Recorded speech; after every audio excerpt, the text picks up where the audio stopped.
Good afternoon and welcome to this fresh episode of HR Voices. Before I introduce our special guest for today, here's a quick request to follow our LinkedIn page bwpeople.in.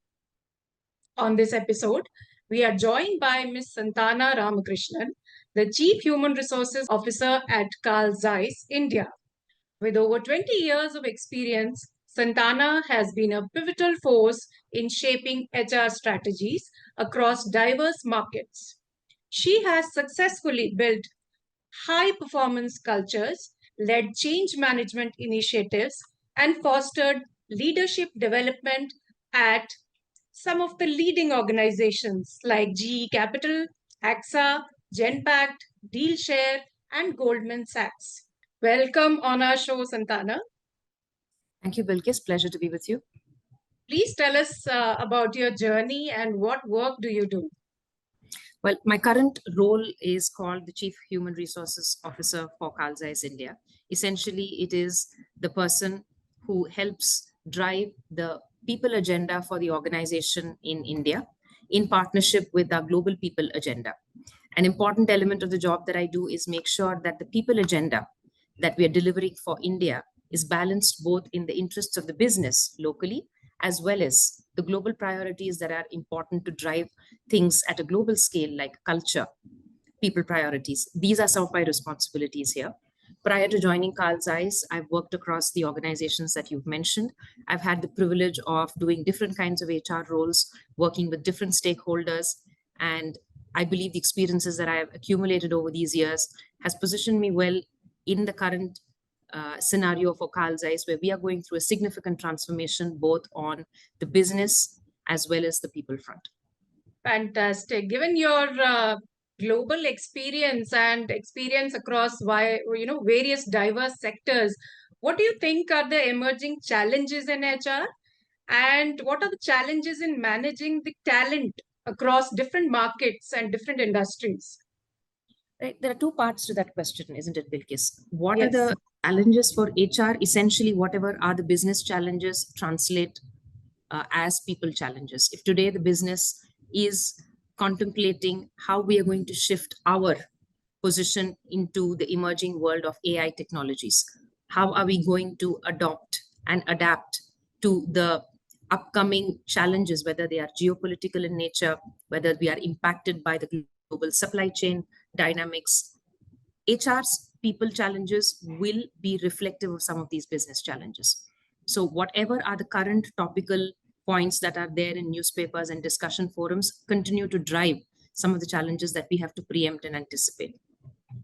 With respect to managing talent, well, that continues to be for us in the space of manufacturing, technology, and sales and support, because these are the three units that are present in India as a legal entity. With respect to manufacturing, one of our global footprint projects is going to be the new factory that is coming up in India, which is at a significant expense for the group and which will be a driving factor for production across the globe. So it will be a situation where it will be India for the world. Likewise, looking at talent specifically in the technology and R&D space, the GCC that we have opened, the GCC that we have reframed and projected over the last 6 months is going to be a significant factor for the global organization of Zeiss to prioritize the technology-related work that will be, for which India will be the center of gravity. On both these fronts, I think our significant challenges remain in first, bringing in more women into the workforce, right? In both these spaces, over the years, Zeiss has initiated different projects to make sure that we are bringing in more women into the workforce. But given where we are moving directionally, this will be an important element of our strategy when it comes to managing talent. The second, of course, is in the evolving technology space. There are trends, technologies which are emerging on a consistent basis, much faster than it used to in the past. Therefore, our ability to preempt the kind of talent that is required in the market, and sometimes the talent may not be readily available, then our ability to create the need for that talent, work directly with academic institutions to build that pipeline to potentially service the sector and the market that we're looking to. So these are some of the things that we're doing internally as well as externally to manage getting people into the organization. Once we bring them into the organization, managing their integration, their growth, development, and continued success within the organization is also something that both globally and locally we are heavily invested in. Fantastic. You briefly touched upon the aspect of employing women in your organization. I want to go more deeper into that. Diversity and inclusion always remains a critical pillars in the modern organizations. And what do you think? What are the primary challenges in fostering a truly diverse and inclusive workplace? And especially in the context of India's corporate landscape and culture, what are the challenges that you see? The challenges over the last few years have morphed a little, Bilquis, but the Yeah. foundation, the fundamental is still the same. The fact that women are still primary caregivers in the home atmosphere has not changed over the last 20 years. Yeah. The fact that many organizations have created programs and ventures in order to support that in a more cohesive manner to enable the women a bit more than they were many years ago has progressed. So the unique element here is the fact that every organization like ours is committed to bringing women into the workforce. What has also not changed is a societal construct, right, which we are constantly having to come up against. Specific to Zeiss, I think our biggest contribution in this front has been in the manufacturing space. We have a concentration of 50% of women in the manufacturing space. And That's ours, big. That's quite large. Yeah. it is because Yeah. ours is our manufacturing operations involve a certain amount of physical capability that is required, right? So while we are all for equal opportunity and employment, we also are fully aware of the physical and physiological differences that we have to cater to in the workplace. An anecdote which a lot of your viewers may be able to relate to. For a very long time, we had a factory set up in which it was 100% male. And then somewhere along the line, we said, listen, we want to bring women into the workforce. And when we decided to go out and hire a batch of women, we realized there was a lot of preparatory work that we needed to do as an organization in order to bring in that women. So it wasn't just intent which was enough or flawless execution. What were these preparation, if I may ask you? Sure. On the shop floor, for example, we had to first create physical infrastructure in terms of changing rooms, resting rooms, toilet facilities, hygiene facilities, which we didn't have to. So physically as an infrastructure, we had to bring about some changes. Second, the work culture had gotten fairly male-centric, which meant people did not have to exercise the degree of caution with respect to language or the way in which they interacted with each other, right? The physical boundaries were much lesser when you have an all-male employment group. But then helping the workers on the shop floor understand that there are these differences which need to be registered, acknowledged, and respected as we bring more women into the workforce. So there was a fair amount of sensitivity training that we had to do.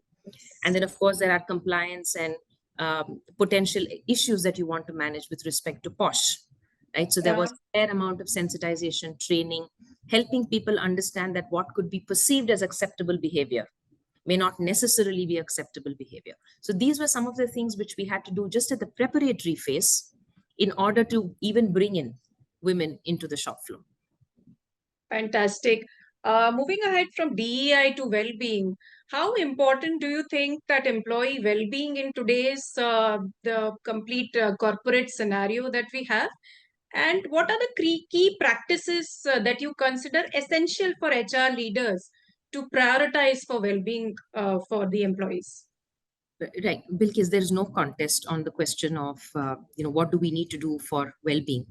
In my experience, maybe a decade ago, well-being was a fringe topic for most organizations, not because we intentionally decided that, but because there was not much dialogue and discussion around it. Whereas today, there's that much more information, whether it's social media, discussion forums, organizations, the topic has gotten much more traction. So for us, our initial challenge was even to understand the entire range of topics associated with wellness. It isn't just physical wellness. It isn't just about psychological wellness anymore. There are so many layers and gray areas and micro elements of well-being that trying to address the entire spectrum could possibly leave us spreading ourselves very thin and not being able to be effective in the space. What we have chosen from a well-being point of view is to say, listen, there are some fundamentals we need to get right, and that is to ensure that there is psychological safety and there is it's a safe space for everybody to come in. Nobody feels that this is a space where I'm not able to come in and bring my authentic self. This is a dialogue that we've been having even at a global level, and that's a harder one to tackle because cultures are different, acceptability ratios are different, people's anxiety levels on different topics are different.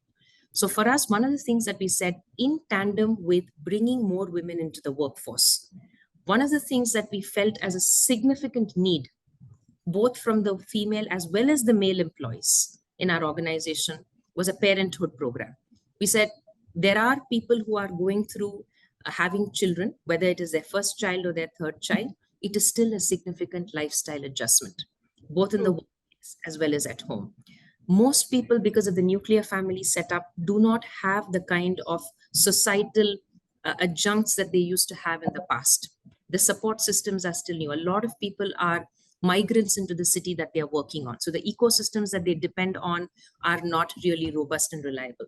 So at an organization level, we have launched a parenthood care program, which is open to male and female employees in the interest of prioritizing the individual's emotional support needs when they are going through a life change. Second, career changes. There are women who go through questions around, when I come back from my maternity leave, will the job still be there for me? Will this impact me taking a maternity break? Will it impact my ability to get promoted along with my colleagues? So to address the professional and the career progression aspect of it. And of course, the physical well-being. People go through changes physically, and do we have a robust support system of medical networks and hospitals and caregivers who can support, whether it's the male or the female, during this process? So this is a program for us which it is sort of a flagship program for us when it comes to wellness and well-being. Fantastic. And I'm sure that a lot of changes have happened in your organization as well post COVID. A lot of people have, started taking well-being and wellness and mental well-being to the next level. People are considering as one of the, as important as, working itself, that, well-being is taken as a priority when you look at any of your aspects in life. Another very important aspect is sustainability. When organizations are talking about sustainability, how do you balance the business objectives and employee engagement and sustainability? So these are, completely three different pillars, but you have to balance it. How do you do that? Well, for us, sustainability is inbuilt into the DNA of Carl Zeiss. Like if you look at our global website, we are very proud of the fact that as an organization, we prioritize sustainability as a bare minimum operating mechanism and an operating necessity, whether it's in our factory spaces or in our office spaces. We have factories and labs which are running at about 90% on sustainable energy, right? So these are mechanisms which, as a foundation driven organization, globally, we have prioritized.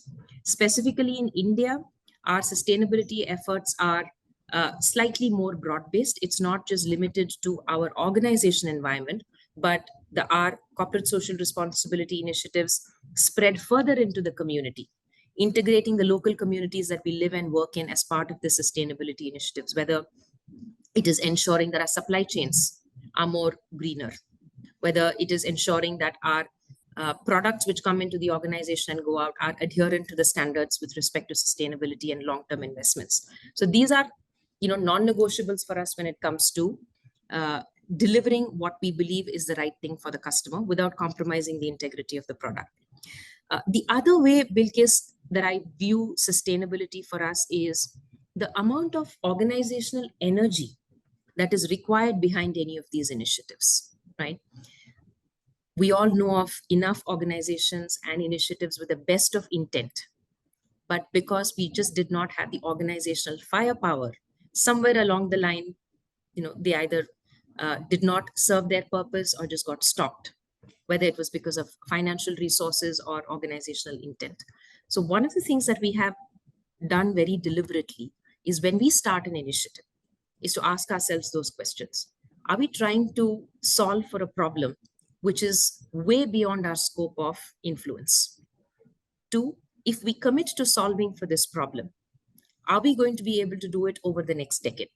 Or is this something that we will be able to do now and in the next year, but we don't know about the future? So these are two questions that we ask ourselves consistently.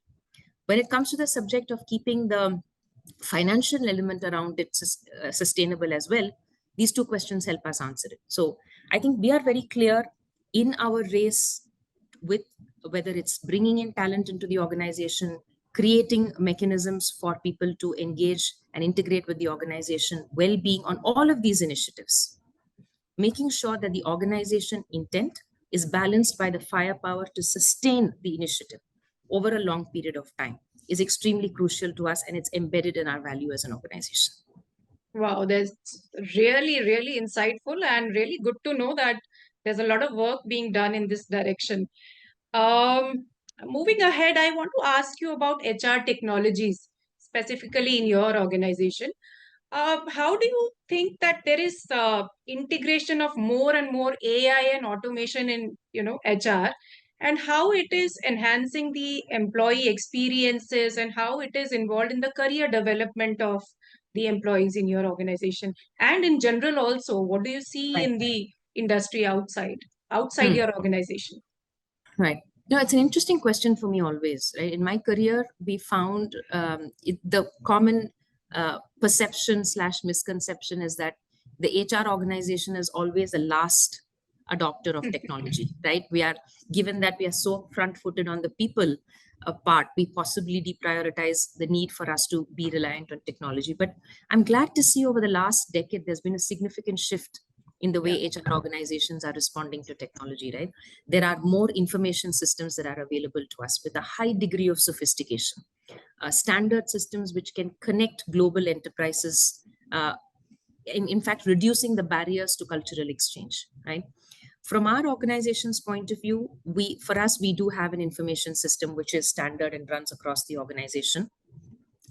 We are also heavily invested in local technologies because, given the regulated industry that we operate in, there are labor intensive requirements which need us to be reliant on local technology. So the truth is, like any multinational organization with such a huge footprint, while we will have one technology which is uniting us globally, every country and local environment will have their own commercial product that will integrate into the mothership. Conversations around AI, robotics, chatbots, using all of this is pretty much part of the day to day conversation for us, right?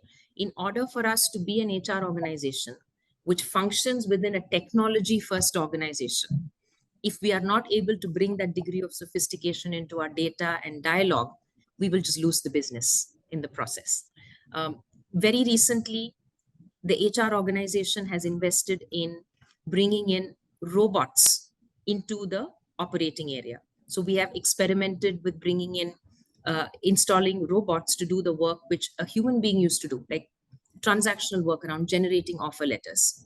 Is there a way for us to simplify, I don't know, 15 different formats of an offer letter into more predictable alignment and have a robot in the back end generate the offer letters as opposed to an individual?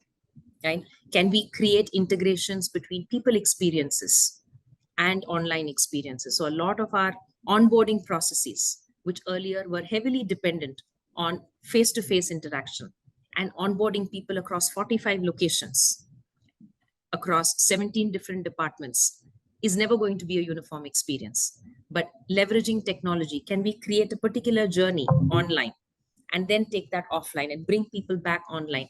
These are some of the conversations for us which are very exciting.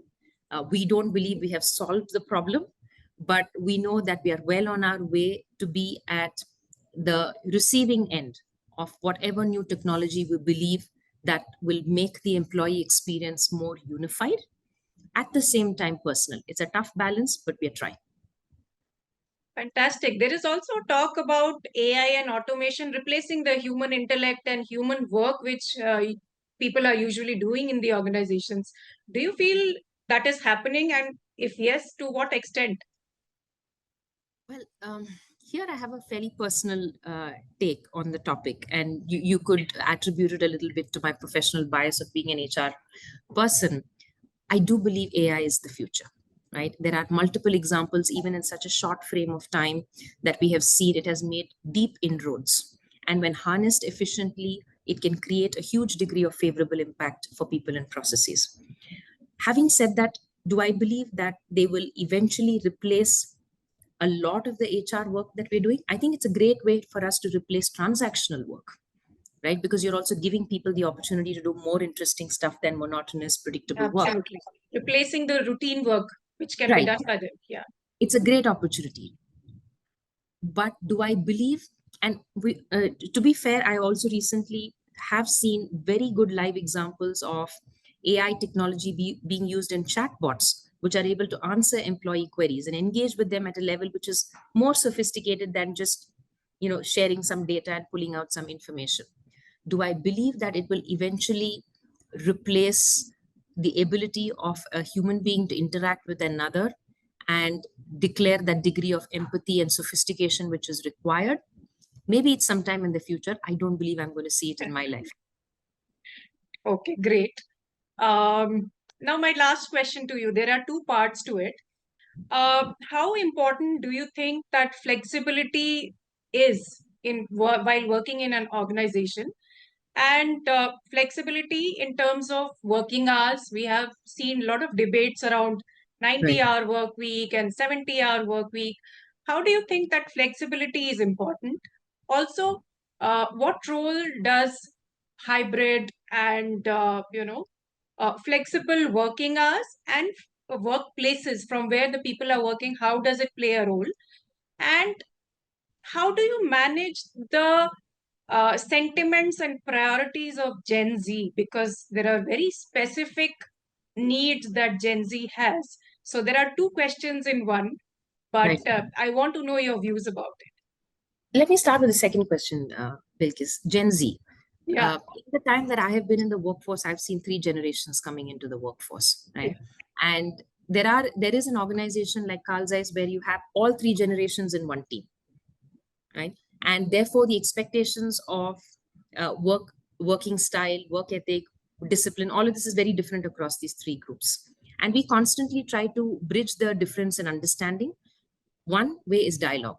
Just listen to people, ask them what the issue is, and try to suspend judgment during the time that you're doing it. It's hard to do. I've tried it myself. But to suspend judgment is just see that what each generation believes is required. I think the bit that sometimes throws me is the entitlement which seeps into these conversations, right? That bit is always something difficult for me to not feel surprised about. While as an organization, to survive and thrive in the current environment, it's important to be flexible and accommodate different kinds of generations. A diversity that is also a form of diversity for us. As an organization, we will follow what we need to do in terms of flexible working. We have a policy around it. We have hybrid working models. We have fully remote models, fully in office models, depending on what the responsibility is.